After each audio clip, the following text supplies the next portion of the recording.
తనకు, తన పరిసరాలకు మధ్య మరింత సామరస్యమైన సంబంధాలను నెలకొల్పడం కోసం నిరంతరం తన ప్రవర్తనను మార్చుకోవటమే సర్దుబాటు అని చెప్పింది ఎవరంటే గేట్స్ జెర్సిల్డ్. జీవి అవసరాలకు, ఆ అవసరాలను సంతృప్తిపరచడానికి ప్రభావితం చేసే పరిస్థితుల మధ్య సమతుల్యమే సర్దుబాటు అని చెప్పింది Lawrence Schaffer. JB Chaplin dictionary of psychology అనే గ్రంథంలో సర్దుబాటుని 2 రకాలుగా నిర్వచించడం జరిగింది. ఆటంకాలను అధిగమించి అవసరాలను తీర్చుకోవడానికి జీవి కనపరిచే కృత్యాలలో వైవిధ్యమే సర్దుబాటు అని.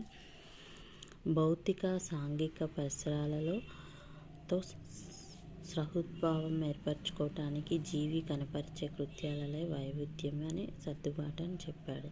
ఆటంకాలు: వ్యక్తి తన అవసరాలను తీర్చుకోవటానికి అనేక గతిశీల కృత్యాలను చేస్తాడు. ఈ ఆటంకాల్లో